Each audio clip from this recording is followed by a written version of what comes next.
Hello, my name's Alejandra. I'm a freshman from Lincoln Southeast. And this is my poem.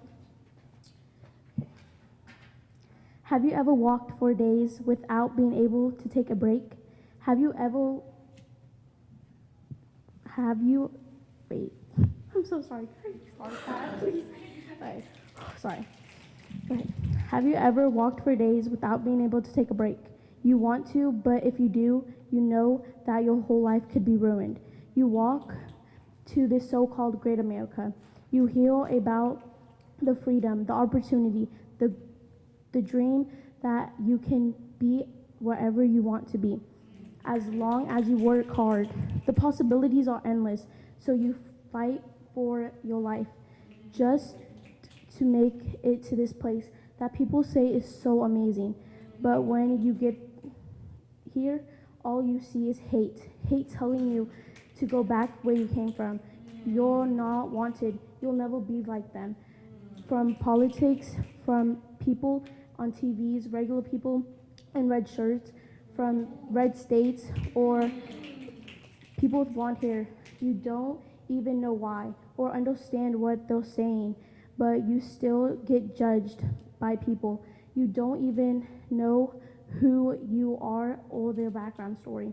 The struggle of being an immigrant is so much more than we realize. People don't even do what other people want them to do. People get judged for the jobs that they take, for less money they do them for. All they want is to have a big happy family, yet you call them criminals, but yet there would be no America without them. We're not all the same, and we don't make Americans to be all the same. So why do you? I came from 2 immigrant parents, and I am proud to know that I have a hard-working family that fights for everything they earn.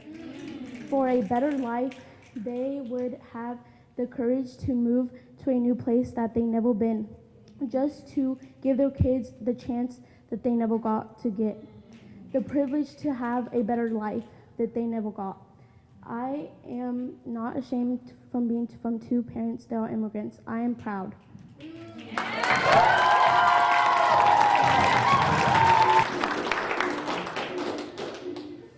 My name is River. I'm a sophomore at Northland. Spill the tea. Today I'll be reading a poem I wrote called Only Here. Trigger warning for depression. I always wanted to be noticed. I always thought that attention felt like home, wanting to be seen by the boy with the long black curls barely showing his eyes, or the girl who is always taking my order at that one boba place. I wanted them to see me, but I've been seen. I know you see me. I know you're thinking something about the way that I look, or the way that I act, or the way that I talk. But when I say seen, I mean really seen, like seen as in the type of things you see in the media about people like you. But in all honesty, what is community? Community is, or I messed that up. But in all honesty, what is home? Home is community, I guess. People who think they get you, even if they really don't. A micro-label to make yourself feel a little less alone. I see, not like that, but I see the town that I grew up in. Not home, but just my town. I see the building on 48th Street that used to have that weird skeleton in the window. Or the lake that I yelled, that's my lake at, whenever we passed by my grandparents' house when I was 4. I'm not 4 no more, but I still yell that. And it's not my grandparents' house, it's mine, and so is that lake. Even if the ducks cover the water with their bodies like it's their place to stay, it's my lake too. Not home, just a memory. I get it's supposed to be my house, but it doesn't feel like home. Memories aren't home. A house isn't what makes a home. Not even the town does. The people do. But how are you supposed to know who your people are if you don't even know who you are? Maybe home is myself, but if that were the case, I don't want to be home anymore. My body isn't a temple. It's cursed with all the things that I've done wrong and all the mistakes that I've made for the last decade of my life. But I'll welcome you in anyways, and I'll choke on the words, make yourself at home. Even if I don't know what that means, or what I'm saying, or who I am, or what I'm doing inside of a place that doesn't even want me. The worst part is, if I could leave, I probably wouldn't, because a part of me feeds off that self-doubt that I'll never be good enough, that I'll never be masculine enough, that I'll never be someone to look up to. And only here do I feel that pain. And the truth is, I'm tired. I'm tired of saying yes if I really mean no. Only here do I force myself to speak the words I don't really mean, because I don't want you to hurt the way I've been hurt for the last 3 years.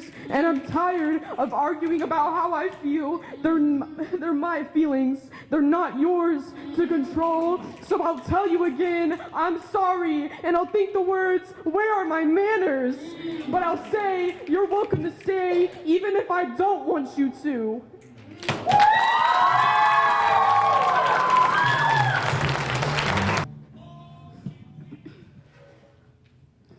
Hi, I'm Jade Schuler. I'm a freshman at Hastings High School.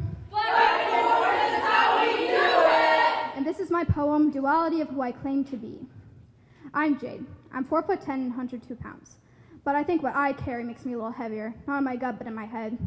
I have many nicknames and stories to tell. I remember the people who have left my life, whether it was death decision or not. I know what I like, but not really who I am. None of who I am or what I do is ever pleasing. Everything becomes invisible. And waiting is the worst part, waiting for what you did to become who you are, and you can fall into a perfect little label that never changes. I don't think I fall into one label. I only know the basics of what I seem on the outside, and that's odd for me because I always felt like I was copying. How can I make the things I love me? How do I claim my own truth? I don't want to know my family's history. I want to know someone in my family who was like me. I don't want to hear someone else's truth come from someone else's lips. I don't want to know who protected a country, walked up a hill to stick a flag in a little piece of land. I want to know someone who picked up a pen and started writing a peace treaty for their family and for that village still burning from the fires started that are never ending. I want to know people who poured their soul in the writing like me, who said sorry 100 times to keep someone they probably shouldn't have, would have learned to sew with their own skin to keep the person they love warm after they already given them their shirt off their back. It's not just a body, it's a vessel, a strong, towering temple meant to hold. And a person knows what they must do, what they must give, and want to give back. The air from their lungs, if the wind was too thin, the words from the mouth of a person ran out. And maybe they hadn't a lot left, but they would, and continue to. Who would help someone lighten their load, not even thinking for a second of how much they have to carry. Who would push someone out of the way because it's better they get stabbed in the back than their innocent friend. The love is always stronger than the truth. I want to hear everything until they have nothing left to say, why they helped, who they helped, remember where they stood, and the people they put in their place. Someone who writes down everything until their hands are covered in ink, keeping every memory locked in cases only for their eyes to see. This person who has so much in their mind and their heart, but doesn't know who they are. Only know the masks they hide behind, these characteristics like me. If I knew someone like me, I wouldn't feel so alone. Not the only person who cares so deeply. Not the only person who puts everyone's feelings first. Just doesn't know who they are, doesn't know why they can continue to keep this baggage on their back from all the demons from their past. I want to know where these roots came from, not the one in the trees, but the person who had curly hair before me. Do they see the world the way I do? How I love the trees even when they have no green, the sun on its bad days, an opportunity to pick up trash off the streets.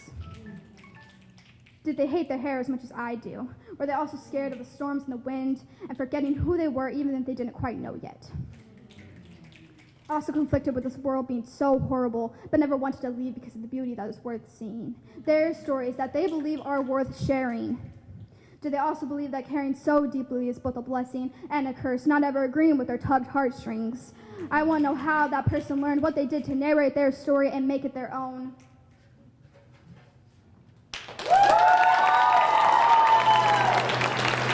I may be from Southeast. No.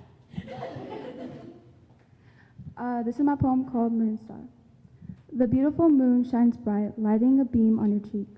The light glows bright tonight, the moon is not alone, for the moon had a star. They used to always dance along the constellations. They named each pair the moon and a star and never gave a care about what the others thought. It was just them, star and moon, moon and star. But this night feels different. This night moon avoids the constellations in each pair. This night star is growing. She no longer feels like a star. The moon no longer needed her, so she chose to not need the moon. The star loves the moon, and the moon loves the star, but now they are far apart. For the moon is no longer in place, the constellations have lost their name. The star is starting to learn how to change. The moon is mysterious, lurking in the shadows, but the star changed her tone. No longer bright white and blue, now she shines golden. Now her past has started to olden. The star and moon still love each other, but now the moon is free and needs to find another star. So the star sang out, until our next eclipse, my beautiful moon, for I may see you again soon. The star then starts to change into a new form. She turns into a big, bright, beautiful sun.